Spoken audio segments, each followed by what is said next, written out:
Salud Integral, Vida y Familia. Hola, ¿en qué puedo ayudarle? Somos terapeutas, médicos y familiares. En las últimas semanas me he sentido con mucho cansancio. Salud Integral, Vida y Familia. El consultorio está abierto a partir de ahora. Iniciamos. Salud Integral, Vida y Familia es un programa del Colegio Médico de Querétaro para todos. Hola, ¿qué tal? Muy buena tarde, estimados radioescuchas. Gracias a RTQ por este espacio que valora su salud. Gracias a ustedes por permitirnos entrar en la intimidad de sus hogares, de su trabajo, de sus vehículos. Iniciamos este programa de Salud Integral, Vida y Familia y Colegio Médico de Querétaro. Todas las entrevistas son con médicos expertos en su especialidad, que con mucha generosidad nos comparten sus tiempos y su conocimiento. Nuestro tema de hoy, cuidado de la salud urológica en todas las etapas de la vida. El objetivo es que ustedes se empoderen y cuiden la salud de sus hijos y la propia. Hoy tengo el honor de la presencia del doctor Juan Eduardo Sánchez Núñez, especialista en urología. Bienvenido, doctor Juan Eduardo. Muchas gracias, doctora. Agradezco la invitación. Espero que podamos tener un tiempo provechoso en los próximos minutos y que toda esta información sea valiosísima para cuidar a los suyos. Muchas gracias, doctor. Como cada semana, amigos, les comparto un muy breve currículum vitae de nuestro invitado. Él egresó como médico cirujano de la Universidad Panamericana en la Ciudad de México. Realizó la especialidad de urología en el Hospital General de México, avalado por la UNAM. Alta especialidad en cirugía laparoscópica y robótica en urología en el Hospital General de México, avalado por la UNAM. Certificado para el uso del sistema robótico Da Vinci en Texas, Estados Unidos de Norteamérica. Dentro de su actividad profesional fue médico adscrito en el Servicio de Urología del Hospital General de México, con la distinción de ser subdirector del mismo hospital. Es miembro del Consejo Directivo de la Sociedad Mexicana de Urología y actualmente labora en el Hospital Ángeles Centro Sur y en el Hospital Moscati. Doctor, aquí le dejamos. Si ustedes vieran a nuestro invitado, es muy joven, pero ha tenido una trayectoria de aprendizaje y de trabajo que le ha permitido crecer y compartirnos este tema tan ambicioso, doctor, que ojalá y nos alcance el tiempo para abarcar todo lo que queremos. Nuestro tema de hoy, sin duda, es muy importante y extenso. La salud urológica es fundamental en todas las etapas de la vida, desde la infancia hasta la senectud. Sobre todo, enfocarnos en hábitos preventivos, doctor. Les comparto que los urólogos son especialistas en todo lo concerniente al tracto urinario, riñones, vejiga y el sistema reproductor en caso de los varones. Podemos iniciar con nuestras preguntas ya, doctor, porque ojalá y nos alcance. Doctor Juan Eduardo, sabemos que al nacer un bebé, en el mejor de los casos, el pediatra es el que hace su primera valoración integral. ¿Qué nos puede compartir para el público en general al respecto de la revisión de su recién nacido? Muchas gracias, doctora. Mira, sí es importante, me voy a echar un pasito para atrás, que no se asocie únicamente a la urología con la atención a los varones. Eso es fundamental. Todos tenemos órganos propios del sistema urinario y del sistema reproductor, hablando específicamente de los varones, y esto es de interés y es parte de lo que nosotros hacemos día a día. Entonces, urología no es exclusivamente atención, prevención, rehabilitación de la salud de los varones, sino está abierto a los seres humanos en general. Y, por supuesto, en los varones tiene este bemol, ¿no? de tener el cuidado desde el inicio de la vida hasta pues los últimos días. Retomando tu pregunta, es bien importante que los papás no se confíen. Es claro, ¿no? Por supuesto que el pediatra tiene que hacer su trabajo. Habitualmente delegamos el cuidado de nuestra salud a los especialistas, licenciadas en enfermería, los médicos per se. Pero los papás en la primera etapa de la vida juegan un papel crucial.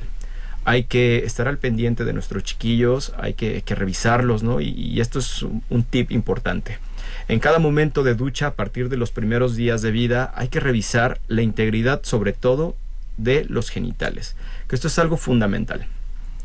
¿Cómo podemos revisar esto? Por supuesto, en un ambiente cómodo, cálido, con buenas condiciones de iluminación Y, repito, aprovechar el momento de la ducha para poder revisar integralmente tanto el pene como los testículos, que deben de estar dentro de la bolsa escrotal, y esta bolsita escrotal debe de estar bien desarrollada, con una coloración discretamente distinta a la del resto de la piel. Tienen algunas marcas muy propias de la piel de esta zona, y esto es lo que debemos de evaluar, ¿no? Sobre todo en los recién nacidos.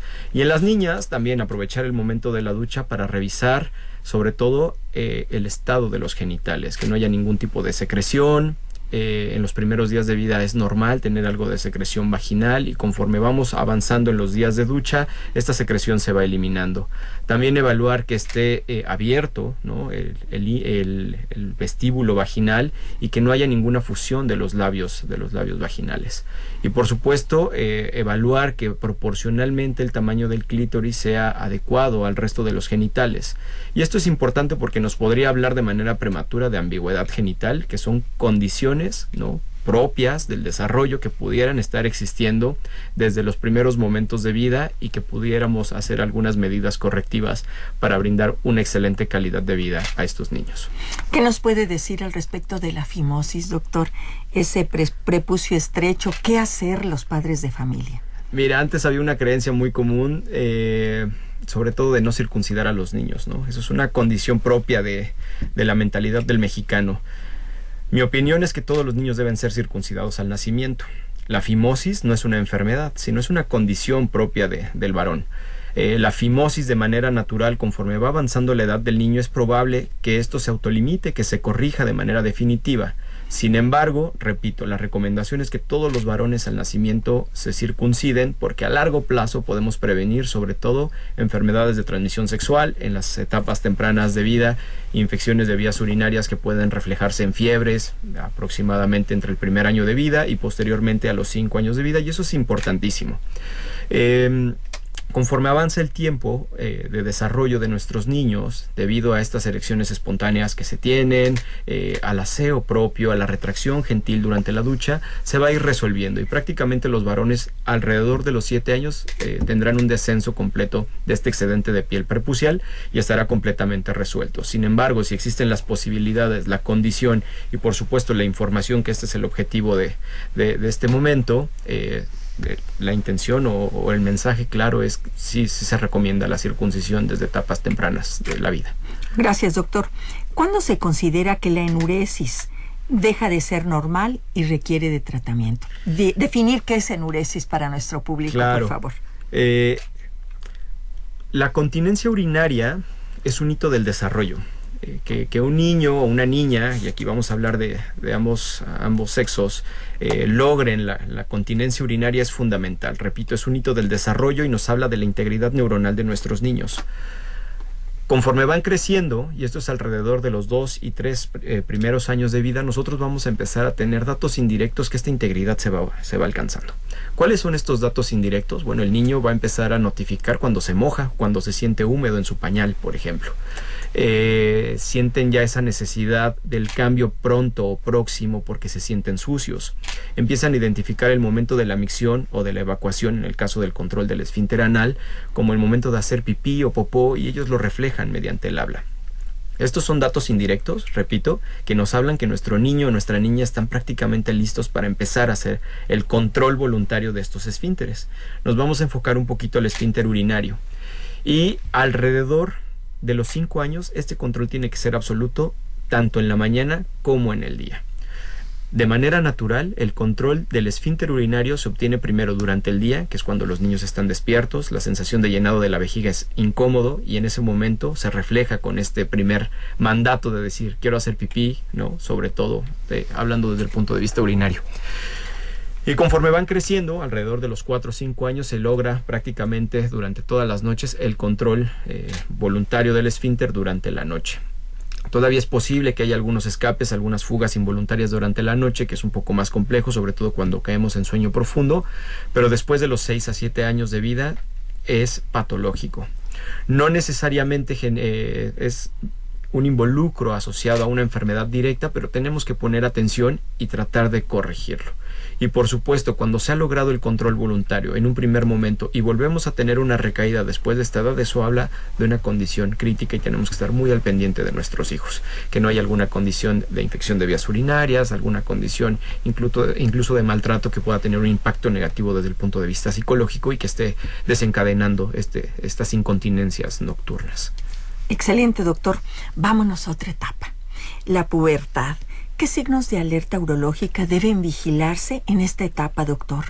En nuestros adolescentes, en nuestros púberes. Sí, aquí me voy a enfocar mucho en nuestros adolescentes varones, sobre todo porque en las mujeres justamente este cambio, ¿no?, que se refleja con la primer menstruación obliga a las mujeres de manera natural a su primera valoración con el ginecólogo, y creo que poblacionalmente tenemos mucho más conocimiento de cuáles son estos cambios propios de la mujer. Claro.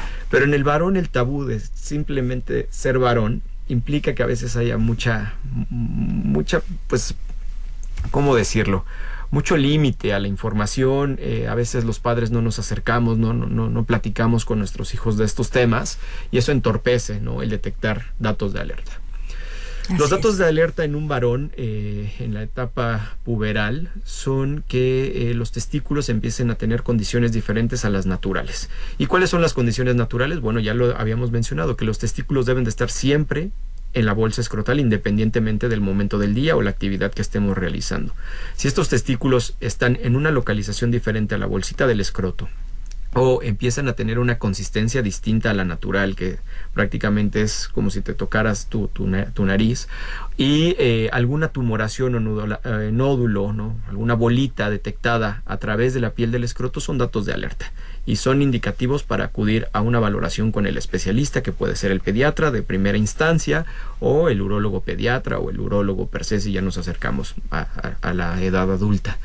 De igual forma, siempre cualquier tipo de secreción a través del pene, incluso sangre en la orina, son datos de alarma. Hay que estar siempre atentos y son cosas que tenemos que evaluar desde el primer momento. Muy bien, doctor. Pues esto que nos está diciendo es muy importante, y lamentablemente y muy dolorosamente luego acuden estos padres con los jóvenes porque tienen un crecimiento testicular, porque no se vigiló el descenso de los testículos desde la infancia, como nos lo está recomendando, y nos hemos encontrado con cáncer, desafortunadamente, que priva de la vida a jóvenes que se pudo haber detectado oportunamente, doctor. ¿A qué edad es conveniente que un varón se realice ese seminograma a fin de evaluar su fertilidad? A lo mejor me estoy adelantando, pero como usted muy bien dijo, desde la menarca, la primera menstruación de las niñas, ojalá y acudan con la ginecólogo para tener el cuidado de todo esto, de todas estas función normal en las mujeres, pero en los varones como que se da este mito, ¿no?, de que los hombres están bien, no pasa nada, claro, no sucede nada porque no se conoce o porque se calla. ¿Qué nos puede decir al respecto, doctor Eduardo? Mira, el tema de la fertilidad es muy interesante. De manera rutinaria no se recomienda hacer esta prueba. Y para tus radioescuchas es importante aclarar que un seminograma es una prueba que evalúa la calidad del líquido seminal. ¿En qué sentido evalúa esta calidad? Bueno, en las características de los espermatozoides, que son la célula que se encargan, pues, de la fertilidad y de la fecundación posterior al acto sexual. Te repito, no se tiene que realizar de manera rutinaria, pero cuando se tiene la búsqueda intencionada de un embarazo posterior a un año de intentarlo sin protección, ahí es cuando a nuestros jóvenes, ¿no?, pensemos en un adulto entre los 22 y 25 años que está buscando embarazo con su pareja, es ahí la indicación para poder realizar el seminograma o la espermatobioscopía y detectar si hay alguna alteración en la calidad del semen. No solamente se tienen que hacer estas pruebas, sino también algunos perfiles hormonales muy específicos, se complementan con perfiles de tiroides, algunos perfiles del eje hormonal, y eso es el protocolo inicial para evaluar infertilidad en el varón. Pero en conclusión a tu pregunta, no rutinariamente se debe de realizar la espermatobioscopía o el seminograma en nuestros jóvenes o al inicio de la vida sexual. Perfecto, doctor. Y en caso de las mujercitas, ¿qué medidas de higiene y hábitos les recomienda para prevenir estas infecciones de vías urinarias recurrentes en muchas ocasiones y que tanto problema después les ocasionan? Claro. Mira, aquí la anatomía per se de la vía urinaria en la mujer es lo que hace propensa a las mujeres que tengan infecciones de manera repetitiva. Por supuesto que tener al menos o más de 3 infecciones durante un año se vuelve un problema y deberían de acudir a valoración urológica invariablemente, porque hay que atender situaciones que probablemente estén de fondo y que estén generando estos episodios infecciosos. Desafortunadamente, las infecciones son pues a veces tan comunes que se pasan el remedio entre familiares, entre amigos. Oye, tómate esta medicina, hace esto, toma el té de no sé qué, y al final pues mejoran y podemos estar pasando momentos de detección oportuna de alguna enfermedad que pueda estar como trasfondo de estas manifestaciones, ¿no? En cuanto a urgencia y aumento en la frecuencia urinaria que pueden obedecer a una infección urinaria. Respondiendo a la pregunta muy objetivamente, en las mujeres hay que tener siempre horario para orinar. Cada 3 o 4 horas se tenga deseo para orinar, hay que ir al sanitario. Y bueno, al final es un mito urbano, estas condiciones de si orinamos en un baño público vamos a ser propensas a tener infecciones. Y todo lo contrario, más bien el aguantarse, el tener tanto tiempo esa orina dentro de la vejiga va a generar que empecemos a generar crecimiento bacteriano de manera normal y que se manifieste como una infección.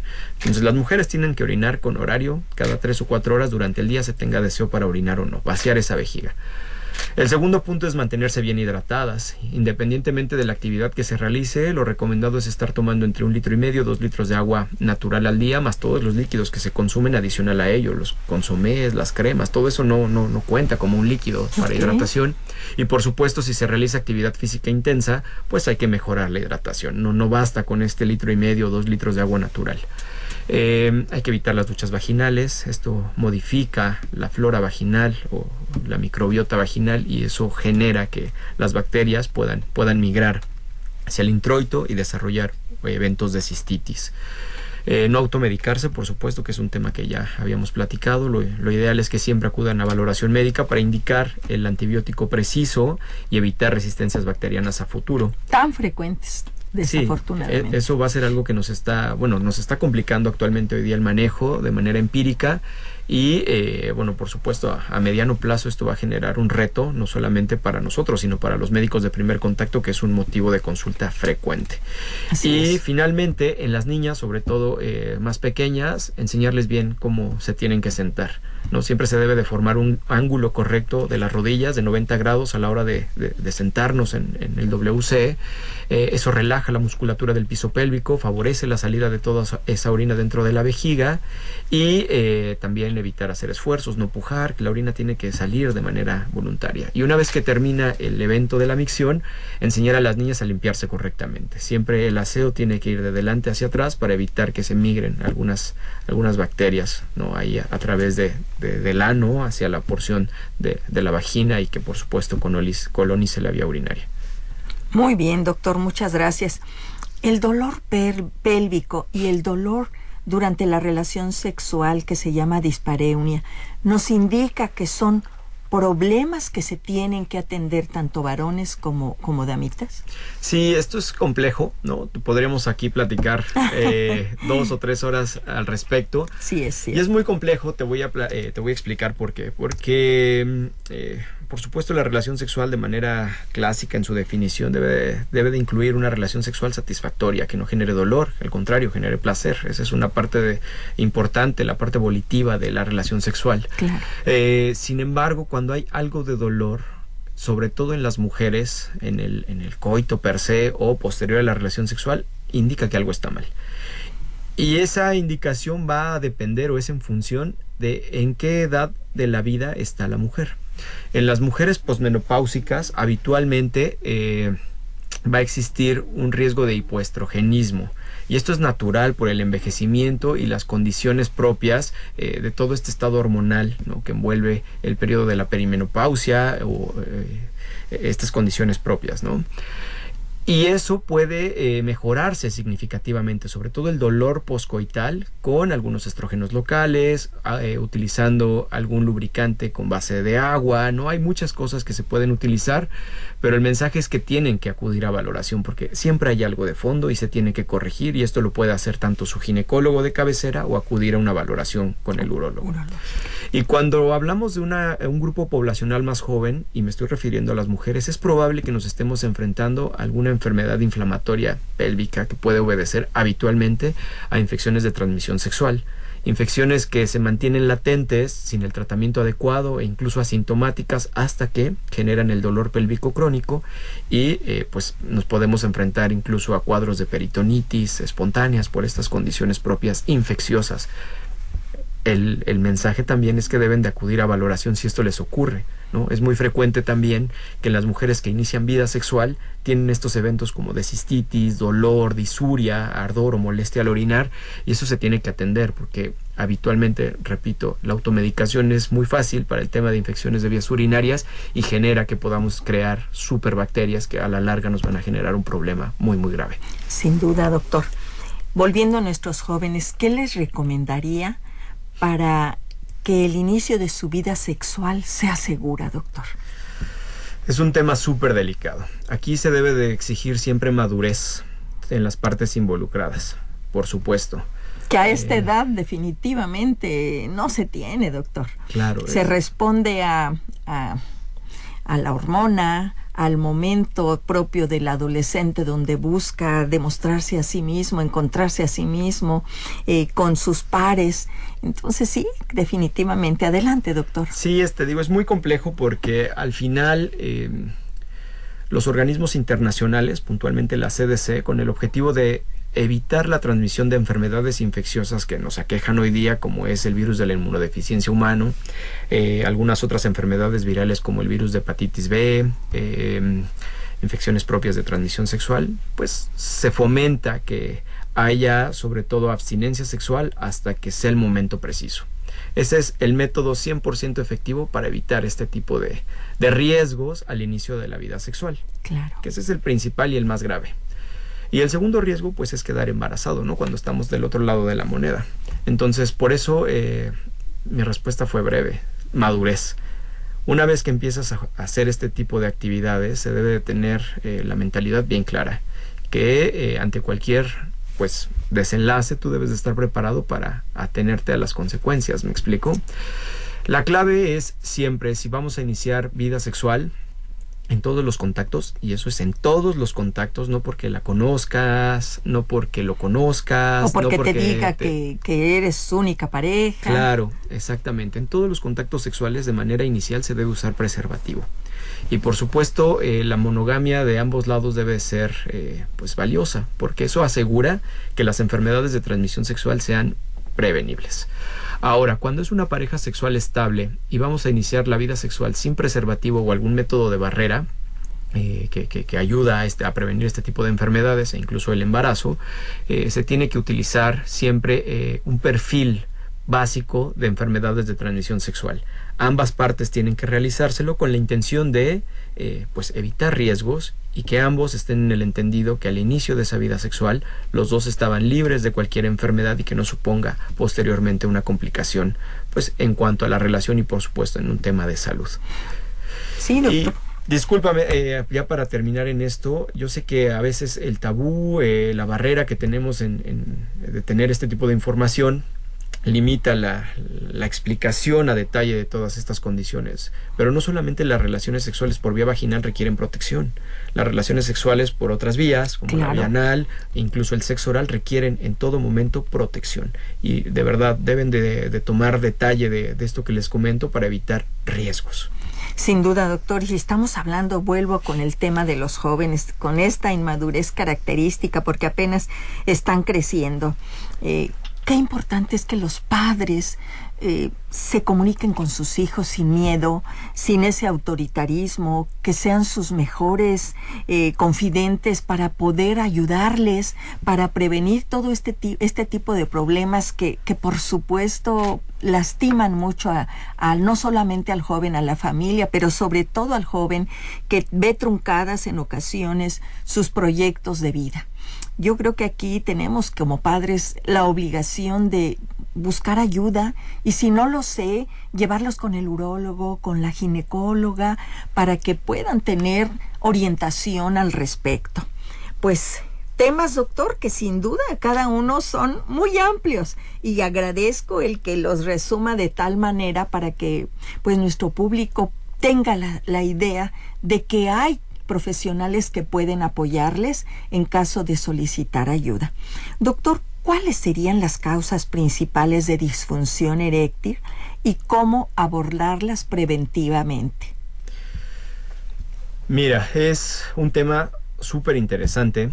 La disfunción eréctil en el paciente mayor, ¿no?, que es cuando habitualmente debutas con esta enfermedad, es un indicador previo de daño a pequeño vaso. Incluso si tú empiezas con este debut, ¿no?, o debutas con el tema de la disfunción eréctil, puede significar daño cardiovascular en un periodo largo de tiempo, a 10 años habitualmente. Entonces, habitualmente las causas son aterogénicas. Los pequeños vasos que llevan la sangre hasta el órgano se ven afectados, están calcificados y pueden generar pues impacto negativo.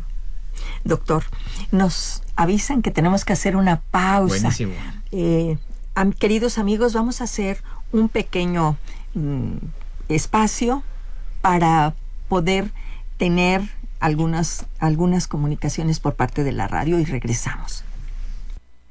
Vamos a un corte de estación y seguimos con más de su programa Salud Integral, Vida y Familia a través de RTQ Radio. Ya estamos de regreso con más de su programa Salud Integral, Vida y Familia. Gracias por seguir en la sintonía del 100.3 de FM. Muy bien, amigos, regresamos con el doctor Juan Eduardo Sánchez Núñez, médico urólogo, que nos está hablando sobre el cuidado de la salud urológica en todas las etapas de la vida. Doctor, continuamos con la pregunta para que nos la complemente, si nos hace favor, Claro. sobre la disfunción eréctil. Sí, la disfunción eréctil habitualmente obedece a una causa orgánica, en la gran mayoría de los casos. Este es un problema importante, sobre todo porque nuestra población mexicana, de manera habitual, tiene enfermedades crónicas como es diabetes mellitus, hipertensión, y estas enfermedades van mermando la calidad de la irrigación o el flujo sanguíneo hacia los genitales. Por supuesto, conforme avanza el tiempo, se van sumando algunas enfermedades cardiovasculares, y esto supone que pueda existir o que haya riesgo de tener algún grado de disfunción eréctil. No solamente estas son las causas, hay otras condiciones propias que son hábitos inadecuados que tenemos en nuestro día a día, como el consumo crónico de alcohol, el consumo de tabaco, el sedentarismo, hacer poca actividad física, van impactando negativamente, y al final esto es como una lotería. Si nosotros tenemos muchos cachitos y los vamos jugando, pues por supuesto que nos la vamos a ganar y eventualmente tener el debut como pacientes con disfunción eréctil. En todos los casos esto se tiene que atender, porque puede obedecer a otras condiciones que pueden ser un poco más graves, y hay manera de corregirlo, sobre todo porque en la definición de salud sí que se incluye parte de la sexualidad, y si no tenemos una vida sexual adecuada, pues por supuesto nuestra salud se ve mermada o se ve modificada, y es algo que se puede corregir si tenemos un abordaje completo. La opción siempre es acudir con el urólogo. Habitualmente nos apoyamos de un endocrinólogo o de un médico internista, que nos ayudan a complementar todo el manejo de las enfermedades crónicas y con eso optimizar la calidad sexual de los pacientes. Sí, usted lo comentó muy bien. La vida sexual debe ser disfrutable. Exactamente. Y si tú estás padeciendo de esto, si no, para ti está siendo agobiante en todos aspectos, pide ayuda profesional. Siempre hay la oportunidad de poder tener una vida sexual plena, responsable, disfrutable. Claro. Vamos a otro tema, doctor. Creo que la próstata es una glándula que debe ser cuidada, debe ser vista, debe ser atendida. ¿A qué edad debe iniciarse la revisión de la misma? La próstata de manera general es susceptible de enfermar. Y la frecuencia de aparición de estas enfermedades obliga a tener una búsqueda intencionada de las mismas. Esto se llama tamizaje, escrutinio. Hablando puntualmente de la enfermedad que impacta negativamente en la calidad de vida de nuestros pacientes, que es el cáncer de próstata, este tamizaje debe de iniciar en los varones mexicanos en general a partir de los 45 años. Si el paciente tiene algunos factores de riesgo, como puede ser puntualmente el antecedente familiar, padre, hermanos, abuelo con cáncer de próstata documentado, el tamizaje es probable que se tenga que adelantar. Este riesgo se estima durante la valoración urológica y es el especialista quien decide cómo adelantar ese tamizaje y cuándo iniciarlo. En general, todos los varones tenemos que ir al menos a nuestra primera revisión de la próstata, pensando o proyectando prevenir esta enfermedad, que es el cáncer de próstata, a partir de los 45 años. Hay otra enfermedad que es el crecimiento prostático obstructivo. Y el crecimiento prostático obstructivo habitualmente se manifiesta con alteraciones en la forma en la que hacemos pipí. Aumenta la frecuencia para orinar, comenzamos a levantarnos a orinar durante la noche, puede haber un poco de adelgazamiento del chorro urinario, goteo al término de orinar, y cuando comienza esto tenemos que ir a la valoración con el urólogo. No dejemos pasar más tiempo, porque habitualmente se pueden diseñar estrategias que no necesariamente tienen que ver con medicamentos o cirugías que pueden mejorar el vaciado de la orina y con esto prevenir complicaciones a mediano plazo. Sin duda. Todos estos datos son muy del conocimiento y que nos hacen pedir ayuda, o les hacen pedir ayuda a los varones, doctor. Sin embargo, ¿qué nos puede decir al respecto de los síntomas del cáncer de próstata? ¿Nos da datos? ¿Es algo que, como dijo, a partir de los 45 o antes debe evaluarlo el urólogo? ¿Qué hay del cáncer de próstata, doctor, tan frecuente en nuestro medio? Desafortunadamente el cáncer de próstata no da síntomas. En las etapas iniciales es prácticamente asintomático, no genera ninguna molestia, y es por ello que se diseña esta estrategia para detectarlo de manera intencionada a tiempo. ¿Por qué? Porque el cáncer de próstata representa hoy día la primera causa de cáncer en el varón mayor de 50 años. Y desafortunadamente hasta hace algunas décadas impactaba en muertes a nivel global, ¿no? de manera negativa. El poco acceso a la tecnología, el poco acceso a estas campañas de búsqueda intencionada de la enfermedad generaba que se detectara muy tardíamente y que los pacientes desafortunadamente fallecieran. Hoy día la intención de detectarlo a tiempo es que si se detecta en etapas tempranas, el pronóstico es mucho más favorable. Entre más temprano se detecte la enfermedad, mayor es la probabilidad de generar una estrategia de tratamiento con intención curativa y que se logre ese objetivo. En general se dice que si el paciente está en estadio 1 o en estadios iniciales, la probabilidad de curación es superior al 90%. Eso, si lo aterrizamos, es 9 de cada 10 varones con cáncer de próstata en esta etapa de la enfermedad. Por supuesto, esto es gracias al desarrollo biotecnológico con el que contamos hoy día. Estrategias de tratamiento tomado, hormonoterapia, cirugía mínimamente invasiva, cirugía conservadora del órgano, terapia focal. Por supuesto que esto favorece estos desenlaces. Pero para que esto se pueda alcanzar, necesitamos detectarlo a tiempo.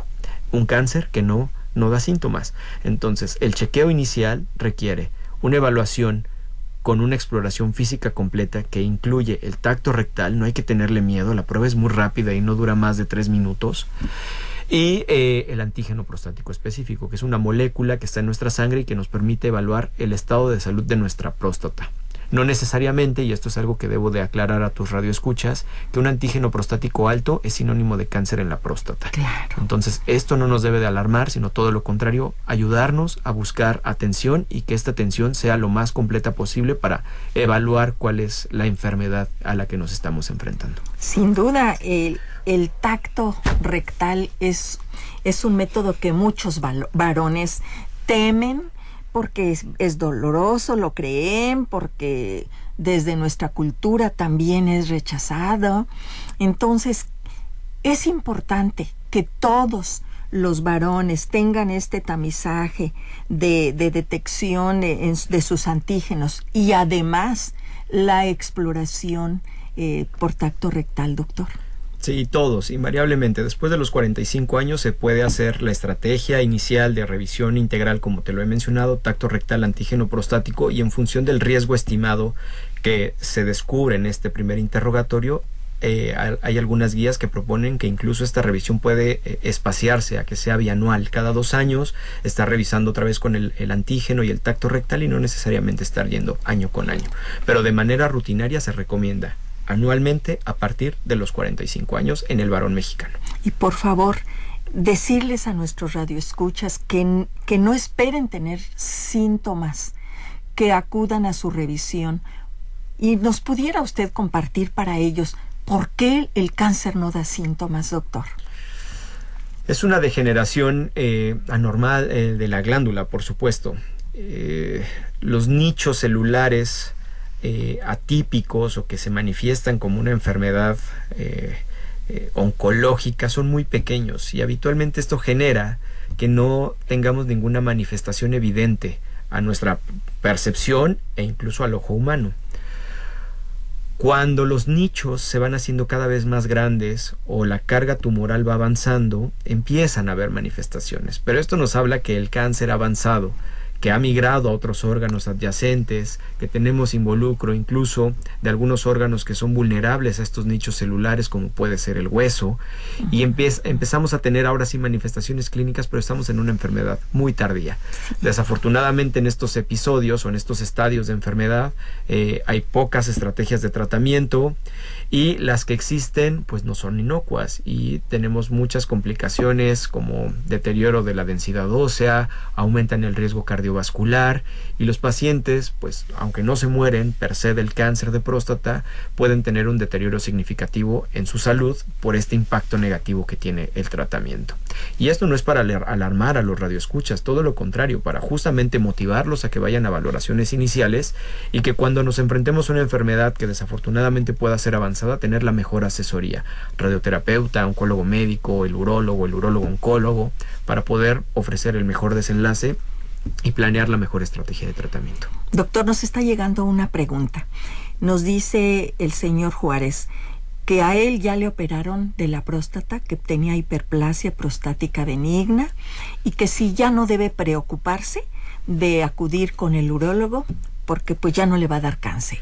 Claro, es una gran pregunta porque a veces el especialista obvia toda la información que va de fondo. El estar operado de la próstata no significa que no eres vulnerable a tener cáncer en la próstata. Y te lo voy a explicar con una analogía súper burda y súper sencilla que todos vamos a entender. La próstata tiene 2 elementos importantes como un cítrico, una naranja o una toronja. La parte externa, que es la cáscara, y la parte interna, que son los gajos. Cuando nos enfrentamos a la enfermedad que es el crecimiento prostático, lo que le pasó al señor Juárez seguramente, es el crecimiento de esos gajos que obliteran la salida de la vejiga y se manifiestan con alteraciones en la forma para orinar. Las estrategias de tratamiento diseñadas para la atención de estas enfermedades son muy específicas, habitualmente es a través de orificios naturales de nuestro cuerpo y eso favorece una recuperación más puntual. Pero al quitar solamente los gajos, se queda la cáscara. Y esa cáscara es todavía susceptible de enfermar de cáncer de próstata. De hecho, la cáscara es el tejido, anatómicamente hablando, más susceptible de desarrollar una tumoración prostática. Y es de ahí el racional por el cual el tacto rectal es súper útil, porque podemos palpar la cáscara del cítrico. Si encontramos algún bultito o alguna consistencia diferente al resto de la glándula, nos habla indirectamente que puede haber un proceso maligno u oncológico. La respuesta a nuestro radioescucha es que tiene que seguirse revisando. invariablemente año con año hasta cumplir 75 años. Si es que no existe un riesgo adicional. ¿Por qué? Porque las guías internacionales pautan que el seguimiento se detiene ahí, ya que el cáncer de próstata, aunque pudiera aparecer, no va a ser tan agresivo o no va a ser letal en una edad tardía de nuestra vida. Muy bien. Doctor, ¿qué otros métodos diagnósticos, además del antígeno prostático, del tacto rectal, ustedes recomiendan para las personas que quieren detectar si tienen cáncer de próstata? Mira, en esencia, y debido a la poca democratización de los servicios, eso es lo más importante: el tacto rectal y el antígeno prostático. Existen otras estrategias, por supuesto. Hay muchos marcadores, tanto séricos, que están en nuestra sangre, y urinarios, que se conjugan, como el score 4K, por ejemplo. El score 4K, en palabras sencillas, es como si fuera una biopsia líquida. Se toman muestras, te digo, seriadas de orina, de sangre, se conjugan en un software especial y ahí nos da una posibilidad de riesgo de tener un cáncer de próstata en función de esos resultados. Y esa proporción o ese riesgo, pues el urólogo es el encargado de determinar si posterior a ello el paciente tiene que ir o no a la confirmación histopatológica, y eso se puede hacer mediante una biopsia dirigida. Otra estrategia que hoy día está muy en boga y que se está utilizando como de manera intencionada es la resonancia magnética multiparamétrica. Este es un estudio de rayos X de última tecnología, muy complejo. Implica administrar medio de contraste a través de la vena, y lo que busca es, primero, mapear la próstata, hacer un dibujo completo de ese órgano, y posteriormente, con ese mapa hecho, evaluar si hay alguna lesión sospechosa o compatible con cáncer. Y se clasifica en 5 grados. Y en función de qué tan alto sea el número, que es del 1 al 5, es decir, el número 4 o 5, tienes una mayor probabilidad de tener un cáncer de próstata. Y eso se puede complementar con otro estudio, que es un PET, que tiene un marcador específico de membrana del antígeno prostático específico, y eso ayuda a evaluar si ese nódulo encontrado en la resonancia tiene actividad tumoral, una actividad metabólica normal. Entonces son 2 estrategias que se están utilizando. Hay algunos centros hospitalarios de vanguardia en el mundo que incluso se están atreviendo a dar tratamientos iniciales o tratamientos primarios, como puede ser la radiación o la cirugía, en función de estos resultados. Me parece que es aventurado plantearlo aún en México, porque no contamos con la tecnología suficiente y por supuesto con la interpretación, pero son estrategias que existen, que se pueden utilizar.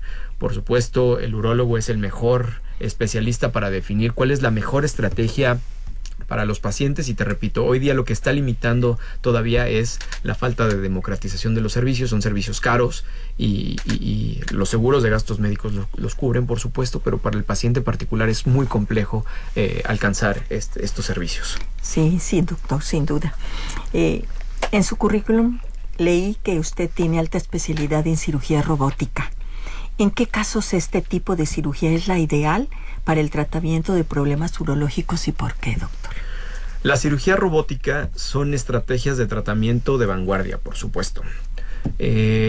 Nuestro estado está iniciando con la introducción de estos sistemas. Actualmente solamente se cuenta con una unidad de cirugía robótica aquí en Querétaro. Y eventualmente, no te digo porque a mí me tocó ver esta evolución en Ciudad de México, vamos a tener muchos más servicios, y tener la información clara creo que es fundamental, sobre todo para la población. ¿Qué ventajas tiene puntualmente la cirugía robótica? Es mayor precisión a la hora de tener los tejidos de frente.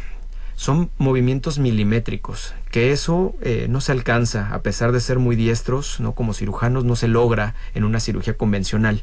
Y eso permite que tengamos mayor preservación de algunas estructuras que favorecen sobre todo la continencia urinaria postoperatoria, y la disfunción eréctil se ve prevenida al conservar estas estructuras, que son las bandeletas neurovasculares. Ese es como el principal objetivo. Y adicionalmente brinda el beneficio de la laparoscopia convencional: menor sangrado, menor dolor postoperatorio, una recuperación mucho más favorable, incisiones más pequeñas, tiempos de estancia intrahospitalaria cortos. Entonces esto es algo que converge tanto en la laparoscopía como en la cirugía robótica, pero sí que existe mucha mayor precisión, una visión tridimensional que favorece justamente ser más preciso a la hora de disecar el tejido, y tiene mucha utilidad sobre todo para el manejo de cáncer de próstata cuando está confinado al órgano, y en los tumores renales, que eso espero que me invites en una próxima ocasión para hablar a detalle de ello. Por supuesto, porque doctor. hoy día la tendencia natural, y se entiende perfectamente porque el racional es conservar el órgano que te ayuda a mantener tu organismo saludable, pues se busca que ante la presencia de un tumor renal se conserve el órgano afectado. Entonces aquí nos brinda un beneficio pues muy puntual. Lo mismo para cirugía reconstructiva, prolapsos de órganos genitales, brinda muchos beneficios, pero no es que esto vaya a ser mejor en cuanto a desenlace, sobre todo oncológico. Tiene los mismos desenlaces, esto está bien evaluado y documentado en la literatura, que la cirugía convencional, la cirugía laparoscópica o la cirugía robótica. Qué interesante, doctor, y usted es de los pocos urólogos que tienen este adiestramiento en cirugía robótica y bueno, sin duda vamos a seguir creciendo aquí en Querétaro. Se hace medicina de primera y de verdad es un privilegio contar con especialistas como usted, con toda esta preparación al servicio de nuestra población. Doctor, sabemos que las cirugías no son accesibles. Desde este punto de vista económico, como usted bien lo ha dicho, no hay esa democratización para que todos tengan acceso a ellas. ¿Qué nos puede compartir para nuestros radioescuchas de las técnicas quirúrgicas para no dejarlos en la desesperanza, ¿no? Híjole, yo no tengo acceso a la cirugía robótica ni laparoscópica, entonces, ¿qué me toca? Yo quiero que les transmita que las manos de un experto son las que van a hacer el éxito en la cirugía y dejar las menos secuencias, que les den esa seguridad y confianza en usted como especialista en este aspecto, doctor. Mira, esta es una pregunta súper interesante y aquí voy a ser muy explícito en el comentario. No debemos de perder de vista, y voy a hablar específicamente del cáncer de próstata, el cáncer renal, el cáncer de vejiga, o sea, procedimientos oncológicos donde la cirugía robótica es de gran utilidad. Se han diseñado estas estrategias de intervención con la intención, repito, de preservar el órgano, de preservar las bandeletas que nos van a asegurar tener función eréctil adecuada, buena continencia urinaria, pero el objetivo del tratamiento, y esto es lo que quiero dejar muy claro, recuerden que es curar el cáncer o hacer una intención curativa del cáncer. Y sobre eso, eso tiene que reinar sobre la decisión que nosotros vamos a tomar a la hora de elegir la mejor estrategia de tratamiento. El no tener acceso a una cirugía robótica no debe delimitar al cirujano y por supuesto al paciente que reciba la atención adecuada, porque repito, el imperativo es esta intención curativa del cáncer. Ahora, no solamente hablando del cáncer de próstata, la cirugía es la única estrategia de tratamiento primario. Existe la radioterapia. Hay pacientes que no toleran, ¿no?, per se la posición que se adopta durante la cirugía robótica o laparoscópica, el tipo de anestesia. Entonces, aquí tenemos que personalizar la estrategia de atención. No es una receta de cocina. Y quien diga eso, no hablando desde el punto de vista como especialista, pues está fuera de todo código de ética, porque lo que tenemos que diseñar es un plan adecuado a la reserva de nuestros pacientes, a las capacidades de nuestro paciente y por supuesto a las condiciones de nuestro paciente. Y dentro de esto se incluye la condición económica. Y recordar que el imperativo es la intención curativa sobre la enfermedad. Eso no debe de perderse nunca de vista, porque hay ocasiones en las que se busca hacer cirugía conservadora del órgano o cirugía conservadora de la bandeleta. Haces esta cirugía para intentar curar el cáncer y resulta que 3 meses después el antígeno prostático se vuelve a elevar. No perdamos de vista, repito, que el objetivo del tratamiento es intentar curar el cáncer, la enfermedad maligna. No tiene ningún sentido preservar la erección si al final el cáncer se quedó ahí. Claro. ¿Me explico? Y ese es el riesgo principal. Y hay que ponerlo siempre sobre la mesa. Siempre hay que ser muy claros con el paciente. Las complicaciones pueden existir, hay riesgos propios de la intervención, pero la intención, repito, siempre debe de ser intención curativa como una parte de estrategia primaria. Y te digo, hay gente que no va a tolerar la cirugía y hay otras estrategias de tratamiento, como puede ser bien la radioterapia. No hay que casarnos con la cirugía robótica, no es la panacea. Claro, y agradezco mucho esta respuesta, doctor, porque sabemos que la gran mayoría de nuestra población pues está siendo pues no vista desde nivel federal con los mejores presupuestos para el cuidado de la salud, tanto a nivel institucional como a nivel privado, y esto pues ha creado mucho desaliento. Y yo aquí quisiera invitar a nuestro público para que tomen en cuenta que los mejores cuidadores de su salud son ustedes. Cada uno de nosotros tenemos que estar muy atentos, y por eso estos espacios, doctor, para empoderarlos en el conocimiento de cómo cuidarme, cómo acudir oportunamente para una detección temprana y no llegar a estos extremos en donde se puede ser ya imposible cuando ya hay metástasis, es decir, cuando ya se han invadido otros órganos, y por más que existan estos avances científicos y tecnológicos, ya no hay la oportunidad, doctor. Yo creo que por eso estamos con estos programas, para que nuestros radioescuchas tomen conciencia y acudan oportunamente con los profesionales de la salud que se han preparado mucho, y poder limitar todo este tipo de escenarios tan dolorosos y catastróficos en ocasiones. Pues doctor, nuestro peor enemigo es el tiempo, pero creo que cubrimos con nuestra expectativa. Cuando yo platiqué con usted y le dije, ¿qué le parece esto?, me dijo, vale. Y de verdad, maravillosamente, en cada una de las etapas nos ha dado los elementos clave, medulares, a través de los cuales la gente puede seguirnos escuchando. Y no dude, de verdad quisiera que nos volviese a acompañar para poder seguir compartiendo, y lo cual agradezco de verdad su tiempo, sus conocimientos que con tanta generosidad nos ha dado el día de hoy, doctor. ¿Nos puede hacer favor, doctor Juan Eduardo Sánchez Núñez, médico urólogo que tenemos aquí en Querétaro, de compartir sus contactos para que nuestro auditorio lo consulte? Claro que sí. El número de contacto es 442-501-1984.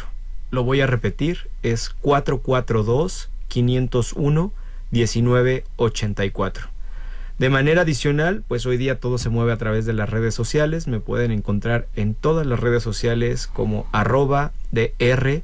Sánchez Núñez, y ahí van a encontrar todos los datos de contacto del consultorio. Yo me encuentro en el Hospital Moscati, en el piso 31, consultorio 3112, y en el Hospital Ángeles Centro Sur, en el piso 10, consultorio 1010E.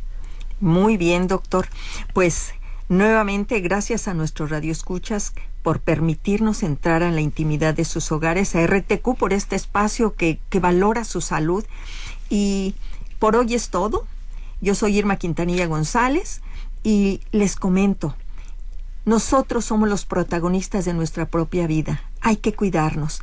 Gracias por escucharnos, y si Dios nos presta vida, nos volveremos a encontrar la próxima semana. Tendremos otra interesante entrevista para el cuidado de su salud y vida. Muchísimas gracias, doctor. Gracias a ustedes. Hasta luego.